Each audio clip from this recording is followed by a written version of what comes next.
राजा युधिष्ठिर ने भगवान श्री कृष्ण से पूछा, भगवान, तीनों लोकों में लक्ष्मी ही सबसे दुर्लभ है, पर है वह चंचला, तो फिर किस व्रत, होम, तप, जप, नमस्कार आदि किस कर्म के करने से स्थिर लक्ष्मी प्राप्त होती है?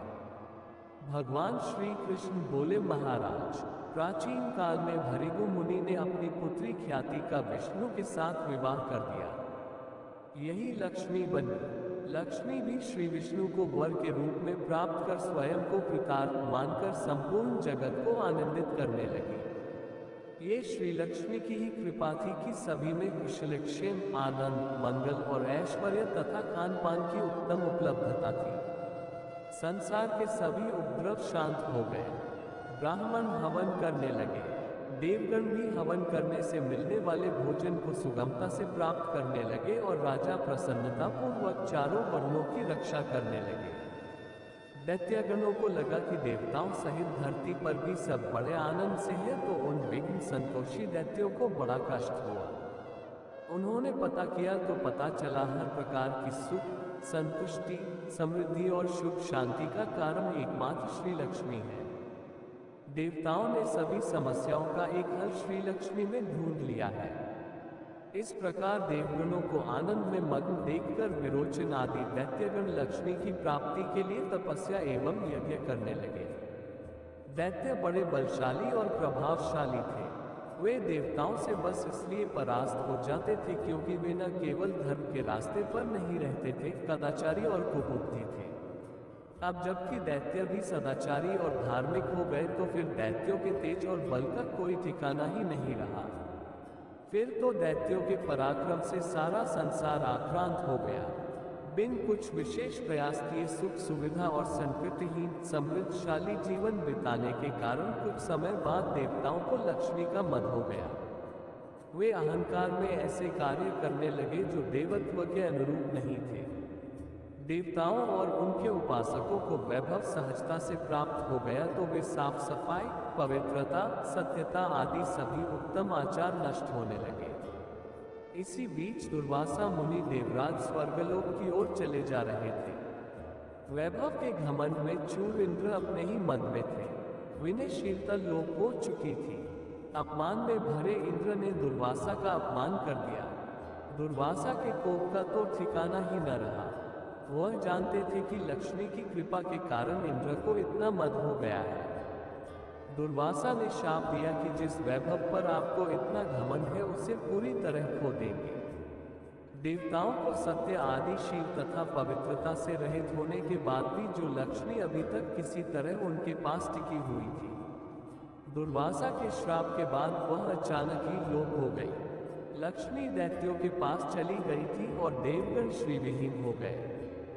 देवता तो क्या, सारे संसार में सब कुछ बंजर हो गया। सारा वैभव, सुख सुविधा, कारोबार, शुभ लाभ सब समाप्त। अकाल, दुर्भिक्ष और बढ़ने लगे। इस घटना से देवतागण तो बहुत ही कष्ट में आ गए। उन्हें बिन प्रयास के सुख सुविधा की आदत जो पड़ गई थी, उधर अभाव के चलते हवन पूजन और दूसरे कार्यों में भी अभाव झलकने लगा। उधर दैत्यों को भी लक्ष्मी क्या मिली, उन्हें भी उनकी प्राप्ति होते ही बहुत गर्व हो गया। दैत्यगण आपस में एक दूसरे से कहने लगे, मैं ही देवता हूँ, मैं ही यज्ञ हूँ, मैं ही ब्राह्मण हूँ, संपूर्ण जगत मेरा ही स्वरूप है। ब्रह्मा, विष्णु, इंद्र, चंद्र आदि सब मैं ही हूँ। लक्ष्मी जी ने देखा कि दैत्य तो देवताओं से भी अहंकार के मामले में आगे हैं। यही नहीं, इस प्रकार अतिशय अहंकारमती में दैत्य बहुत अधिक अनैतिक काम करने लगे। दैत्यों की भी ये दशा देखकर व्याकुल हो वह भृगु कन्या भगवती श्री लक्ष्मी क्षीर सागर में समा गई। क्षीर सागर में लक्ष्मी के प्रवेश करने से तीनों लोग श्रीविहीन होकर एकदम से निस्तेज से हो गए। देवराज इंद्र ने अपने गुरु बृहस्पति से पूछा, महाराज, कोई ऐसा व्रत बताए जिसका अनुष्ठान करने से लक्ष्मी को प्रसन्न किया जा सके। लक्ष्मी जी एक बार प्रसन्न हो जाए तो फिर हम उनको पुनः अपने वहां स्थिर भाव से रहने की प्रार्थना कर सकते हैं। देवगुरु बृहस्पति बोले, देव, मैं इस संबंध में आपको अत्यंत गोपनीय श्री पंचमी व्रत का विधान बतलाता हूँ। इसके करने से आपकी इच्छा अवश्य पूर्ण होगी, देवी प्रसन्न होगी। विधि विधान से श्री पंचमी का व्रत करता है वह अपने 21 कुलों के साथ लक्ष्मी लोक में निवास करता है। जो सौभाग्यवती स्त्री इस व्रत को करती है वह सौभाग्य रूप संतान और धन से संपन्न हो जाती है तथा पति को अत्यंत प्रिय होती है। ऐसा कहकर देवगुरु बृहस्पति ने देवराज इंद्र को श्री पंचमी व्रत की विधि पूरे विधान को समझाकर बतलाया। इंद्र ने भी श्री पंचमी व्रत का पूरे विधि विधान का विधिवत आचरण करते हुए पूर्ण पारण किया।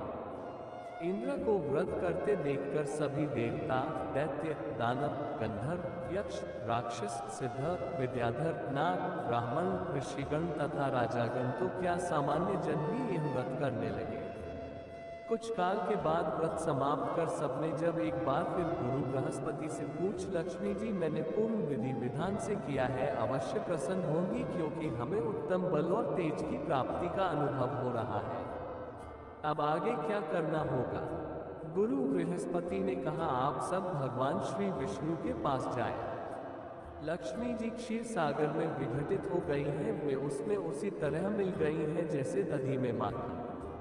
सब भगवान विष्णु के पास पहुंचे तो उन्होंने कहा कि विघटित हो जाने की दशा में उनको फिर से प्राप्त करने का मात्र एक ही उपाय है, क्षीर सागर का मंत्र। परंतु इस कार्य में दैत्यों को भी साथ लेना होगा।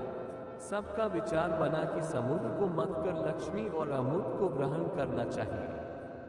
दैत्य भी लक्ष्मी के जाने से बहुत दुखी थी, वे भी इस बात पर सहमत हो गए।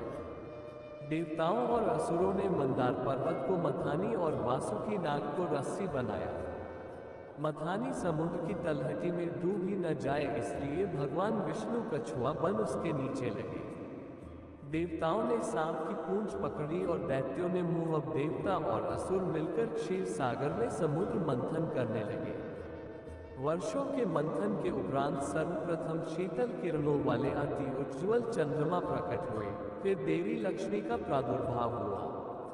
लक्ष्मी की कृपा कटाक्ष को पाकर सभी देवता और दैत्य परम आनंदित हो गए। भगवती लक्ष्मी ने इनका वरण किया। इंद्र ने राजस भाव से व्रत किया था, इसलिए उन्होंने त्रिभुवन का राज्य प्राप्त किया।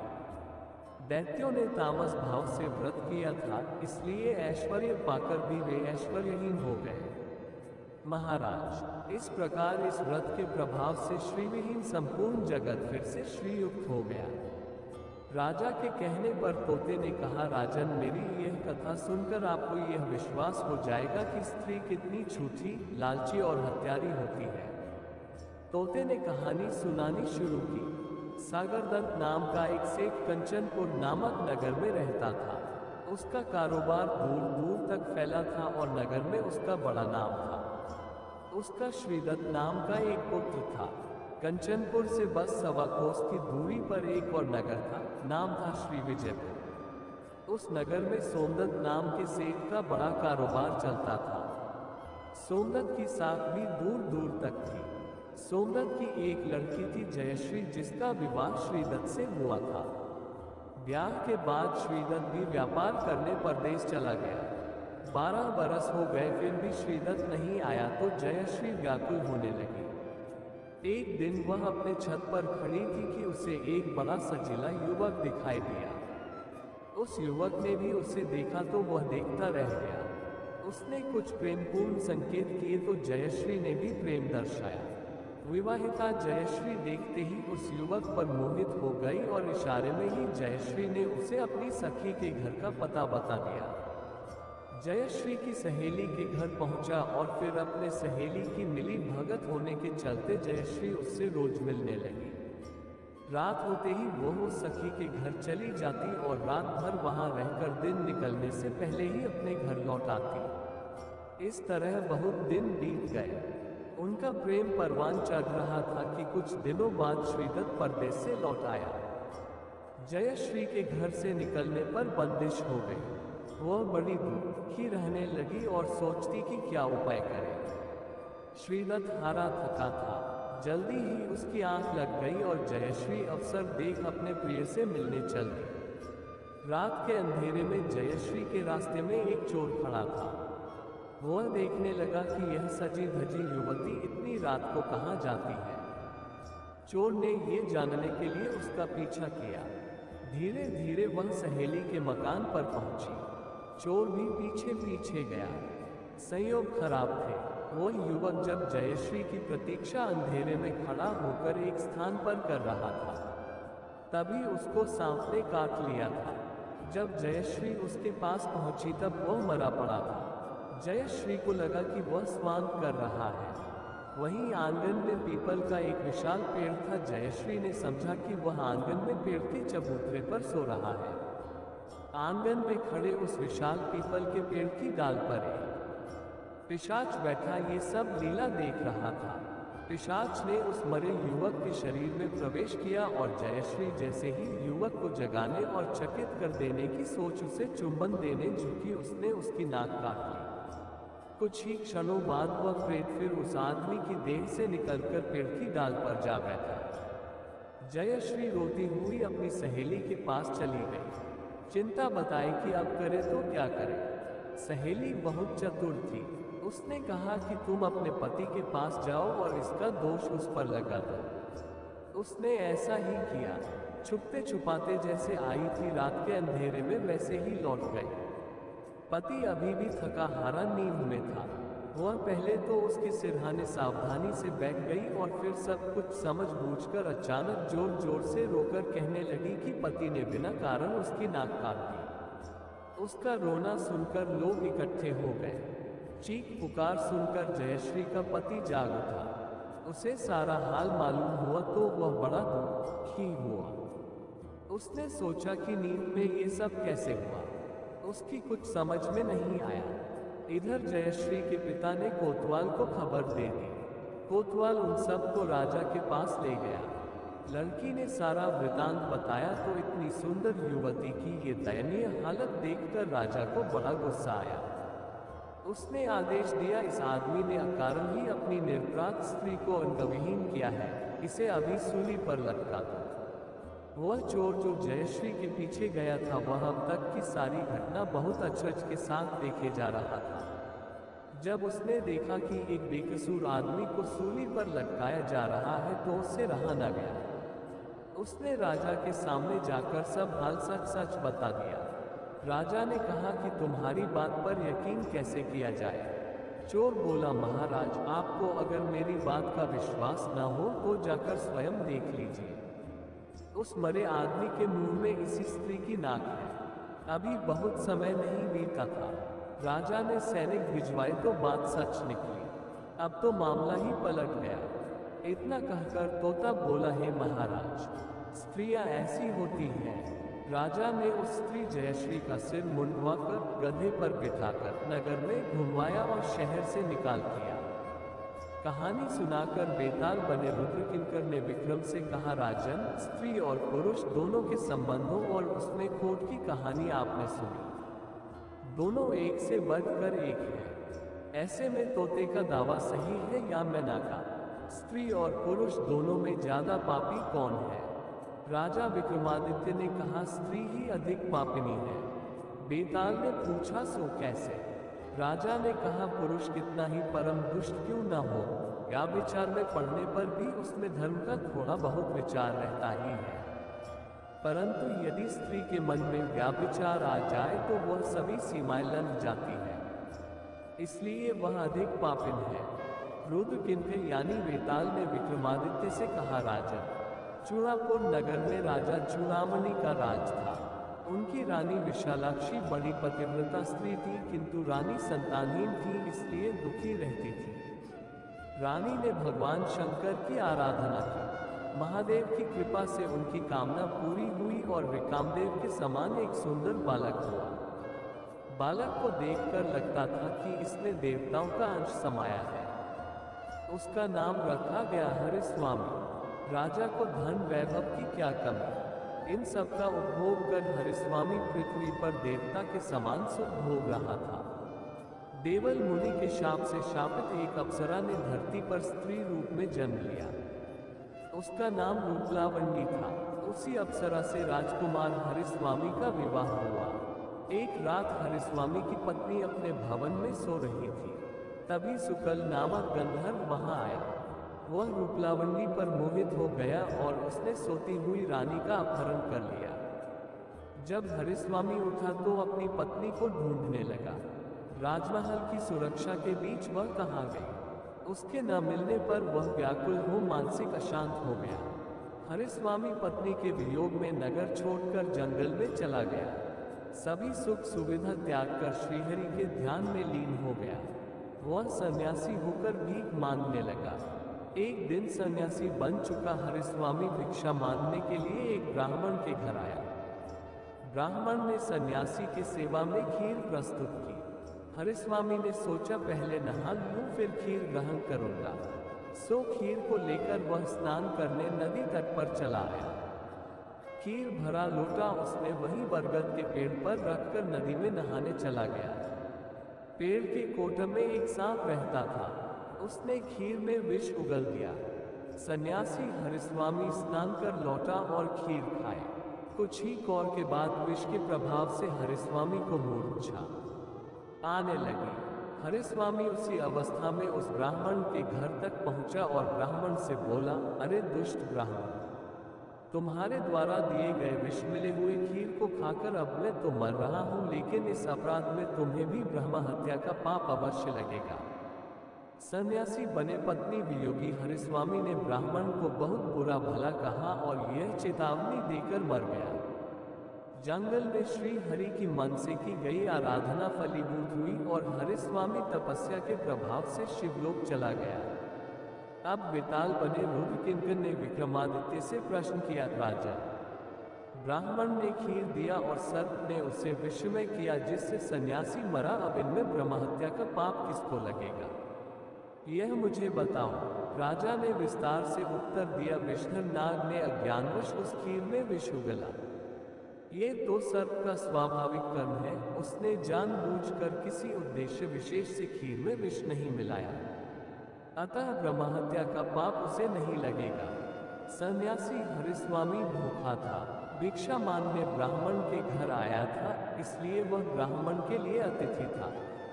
अतिथि देव स्वरूप होते हैं, अतः अतिथि धर्म का पालन करना, श्रद्धा से खीर बनाकर देना तो उसके कुल धर्म के अनुकूल ही था। अतिथि का अपमान भी ब्रह्महत्या के समान ही है।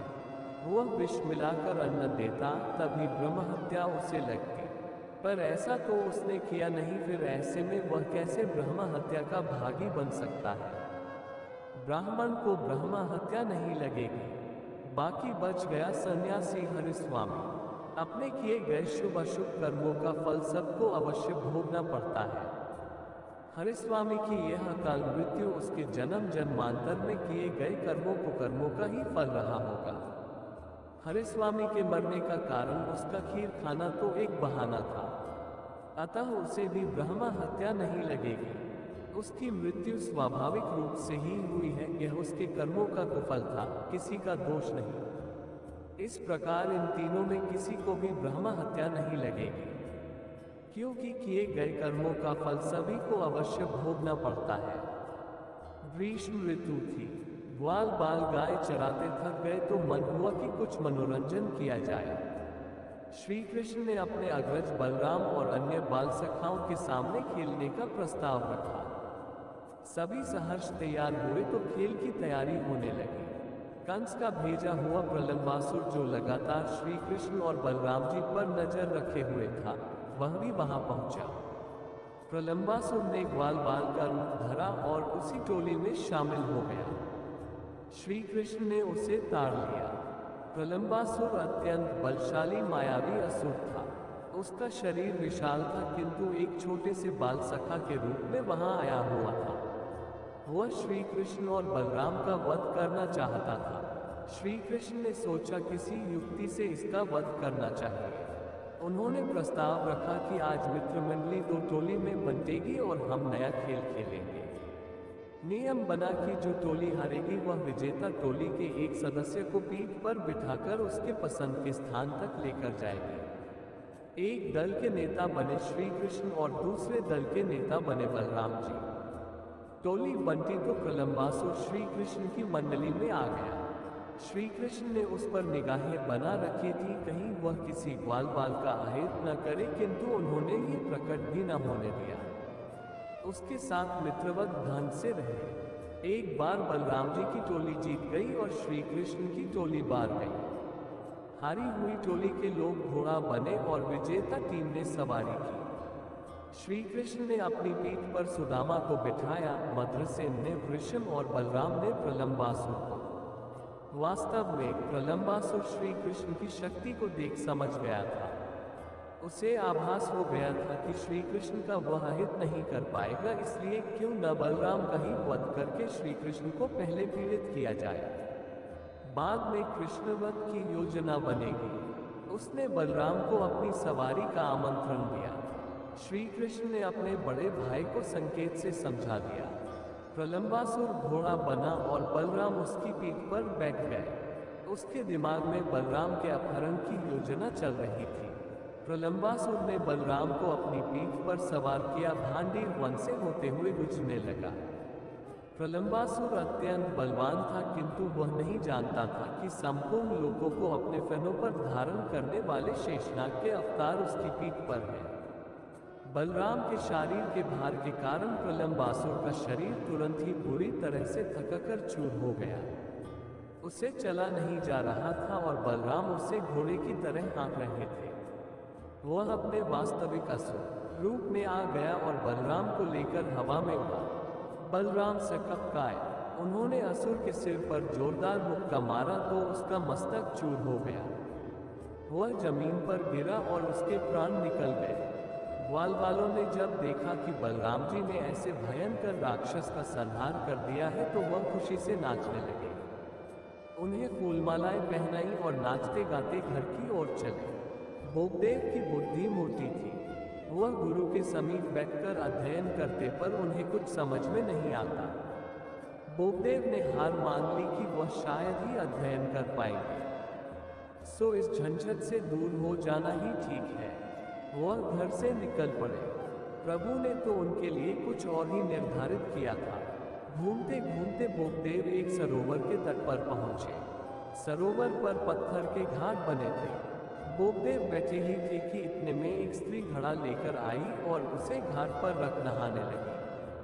थोड़ी देर में वह नहा धोकर और घड़े में पानी लेकर चली गई। बोगदेव ने देखा कि जहां उस स्त्री ने घड़ा रखा था वहां पत्थर पर एक गड्ढा सा बन गया है। ये गड्ढा पुराना प्रतीत होता है। बोगदेव ने मन ही मन सोचा कि जब पत्थर जैसी कठोर वस्तु मिट्टी के घड़े की रगड़ से घिस जाती है, तब लगातार परिश्रम करने में मेरी मोटी बुद्धि भी क्या घिस कर तेज न हो पाएगी। बोगदेव को लगा उनकी समस्या का समाधान मिल गया। सीधे गुरुजी के पास पहुंचे और तन मन से पाए में लग गए। बोगदेव ने कई ग्रंथ लिखे और उनकी पंडिताई का डंका बजने लगा। अब बोगदेव वेद वेदांत में परांगत कृष्ण भक्त के रूप में प्रसिद्ध होने लगे। वह वृंदावन तीर्थ पहुंचे और वृंदावन के कण कण में श्री कृष्ण को देखने लगे। इस भाव से प्रभु प्रसन्न हो गए। श्री कृष्ण ने उनके हृदय में भागवत कथा का उदय कराया। ये वही कथा थी जो श्री सुखदेव जी ने राजा परीक्षित को सुनाई थी, लेकिन बोगदेव को इसका विस्तृत ज्ञान नहीं था। बोगदेव उस कथा को हरि लीलामृत नाम से फिर से सुनाने लगे। भक्त की भक्ति से मुग्ध भगवान श्री कृष्ण इस बार साक्षात प्रकट हुए और वरदान मांगने को कहा। बोगदेव ने कहा, प्रभु भागवत ज्ञान तो आपने मुझे प्रदान किया, यदि वर देना चाहते हैं तो उस भागवत का महात्म्य मुझसे कहें। श्री भगवान बोले, बोगदेव, संसार में ये रहस्य सुखदेव के अतिरिक्त किसी और को ज्ञात नहीं। सुखदेव ने भी वह कथा दैवयोग से महादेव जी के मुख से सुन ली थी, किंतु मैं तुम पर प्रसन्न हूं, इसलिए इसे सुनाऊंगा। श्रीहरि सुनाने लगे। दम और पाखंड से भरे बौद्धों का प्रभुत्व प्रगति पर था। ऐसी परिस्थिति में भगवान शंकर माता पार्वती के साथ काशी में उत्तम भूमि देखकर वहां स्थित हो गए। उसी समय भगवान शंकर ने किसी को आनंद पूर्वक प्रणाम करते हुए कहा, हे सच्चिदानंद, हे जगत को आनंद देने वाले, आपकी जय हो। ये सुनकर माता पार्वती को अचरज हुआ। कौतूहल दूर करने के लिए उन्होंने भगवान शंकर से पूछा, आपके समान दूसरा अन्य देवता कौन है जिसे आपने इस प्रकार सम्मानपूर्वक प्रणाम किया? भगवान शिव बोले, महादेवी, ये काशी का परम पवित्र क्षेत्र है। ये स्थान स्वयं ही सनातन ब्रह्म स्वरूप है, इसलिए ये भूमि प्रणाम के योग्य है। इसलिए मैंने ऐसा कहा, मैं यहाँ सप्ताह यज्ञ, भागवत सप्ताह यज्ञ करूँगा। भगवान शंकर ने उस यज्ञ स्थल की रक्षा के लिए चंडीश, गणेश, नंदी इत्यादि को तैनात किया और स्वयं ध्यान में स्थित होकर माता पार्वती से 7 दिन तक भागवती कथा कहते रहे। माता को नींद आ गई। 8वें दिन पार्वती को सोते देखकर भगवान शंकर ने पूछा कि कितनी कथा सुनी? पार्वती जी ने उत्तर दिया, मैंने अमृत मंथन तक का विष्णु चरित्र सुना है। वहीं वृक्ष के कोट में एक तोता ये सब सुन रहा था। भागवत कथा के प्रभाव से वह शुक महर्षियों द्वारा पूजनीय शुकदेव हुए। वह इस अमृत कथा के सुनने के कारण अमर हो गए। बुकदेव, तुमने भी इस दुर्लभ भागवत महात्म्य को प्राप्त किया है। अब ये कथा नर्मदा के तट पर राजा विक्रम के पिता गंधर्वसेन को सुनाओ। हरि कथा महात्म्य का दान सभी दानों में उत्तम है, भूखे को अन्नदान से भी श्रेष्ठ, परंतु इसका दान किसी विष्णु भक्त बुद्धिमान को ही करना। भागवत के प्रभाव से बुकदेव ज्ञानी और अज्ञानी का भेद करने में समर्थ हो गए। श्रीहरि के आशीर्वाद से बुकदेव ने हरि महात्म्य का दान किया और प्रख्यात ज्ञानी हुए। हरि कथा वाचने में योगदान के कारण उनकी गिनती शुकदेव सरीखी होती है। कालिया नाग पन्नग जाति का नाग था। नागों की माता का ध्रुव और कश्यप का पुत्र था। कालिया पहले रमण द्वीप में निवास करता था, किंतु पक्षीराज गरुड़ से उसकी शत्रुता हो गई, तो जान बचाने के लिए वह यमुना नदी में कुंड में आकर रहने लगा था। दरअसल जब गरुड़ नागों का संहार करने लगे तो गरुड़ और नागों के बीच एक समझौता हुआ कि गरुड़ को प्रत्येक माह में अमावस्या के दिन एक नियत वृक्ष के नीचे एक सर्प गरुड़ के आहार के लिए दिया जाएगा। सभी सर्प जाति इस नियम का पालन कर रही थी। कालिया नाग को अपने विष और बल का बड़ा घमंड था। उसने नागों की स्थापित परंपरा को ठुकरा दिया। उसने गरुड़ के लिए बलि देना तो दूर, गरुड़ की बलि को स्वयं ही खा लिया। सर्प और नाग जाति इससे बड़ी क्रुद्ध हुई कि अपने वंश का होकर भी वह ऐसे कार्य कर रहा है। उन्हें गरुड़ के क्रोध का भय भी था। नागों ने गरुड़ को सारी बात बता दी। गरुड़ ने कालिया पर आक्रमण किया। कालिया ने अपने 100 फल फैलाए और गरुड़ पर विष प्रहार किया। गरुड़ तो अमृत कलश के वाहक रहे थे, उन पर विष का प्रभाव नहीं हुआ। कालिया ने अपने दांतों से गरुड़ पर प्रहार किया और पकड़ लिया। पीड़ा से गरुड़ ने अपने शरीर को जोर से झटका। उसका प्रभाव इतना अधिक था कि कालिया जाकर यमुना में गिरा। वह भागकर कालियदा कुंड तक चला आया, क्योंकि गरुड़ यहाँ आ नहीं सकते थे। यमुना जी का ये कुंड गरुड़ के लिए सौभरी ऋषि के शाप के कारण प्रवेश से वर्जित था। एक बार गरुड़ को बहुत भूख लगी, वह इसे बर्दाश्त नहीं कर पा रहे थे। गरुड़ की नजर एक मछली पर पड़ी। सौभरी मुनि वहीं स्नान कर रहे थे। मछली ने सौभरी से सहायता मांगी। सौभरी ने गरुड़ से कहा कि हो सके तो इस शरणागत मत्स्य को मत खाओ, लेकिन गरुड़ से भूख सहन नहीं हुई। उन्होंने मना करने पर भी उस मछली को खा लिया। महर्षि सौभरी क्रोधित हो गए। उन्होंने गरुड़ को शाप दिया, यदि गरुड़ आप फिर कभी इस कुंड में घुसकर मछलियों को खाएंगे तो उसी क्षण मृत्यु हो जाएगी। तब से गरुड़ उधर नहीं जाते थे। कालिया नाग ये बात जानता था, इसीलिए वह यमुना के उसी कुंड में रहने आ गया था। उसके विष के प्रकोप के कारण वह कुंड कालियदा कहा जाने लगा। कालिया उसमें निर्भीक होकर अपनी असंख्य पत्नियों के साथ रहता था। इसके विष के कारण वह स्थान उजाड़ सा हो गया था। उसके विष से मुक्ति दिलाने के लिए श्री कृष्ण एक कदम के वृक्ष से कुंड में कूदे थे। कालिया के विष के कारण आसपास दूर दूर तक घास भी नहीं उगती थी, लेकिन केवल कदम बच गया था। कदम के बचने के पीछे भी एक कथा है। महापराक्रमी गरुड़ की माता विंता एक शर्त हार गई थी। इस कारण उन्हें अपनी सौत कद्रू की दासी बनना पड़ा था। सभी नाग कद्रू की संतानें हैं। ये कथा आपको अन्य पोस्ट में सुनाऊंगा। माता को दास्ता से मुक्त कराने के लिए गरुड़ देवलोक से अमृत का कलश लेकर चले। वह इसी कदम के वृक्ष के ऊपर कुछ देर के लिए विश्राम करने बैठे थे। अमृत के कुछ छींटे कदम पर पड़े, इसी के प्रभाव से ही यह कदम का वृक्ष बच गया था।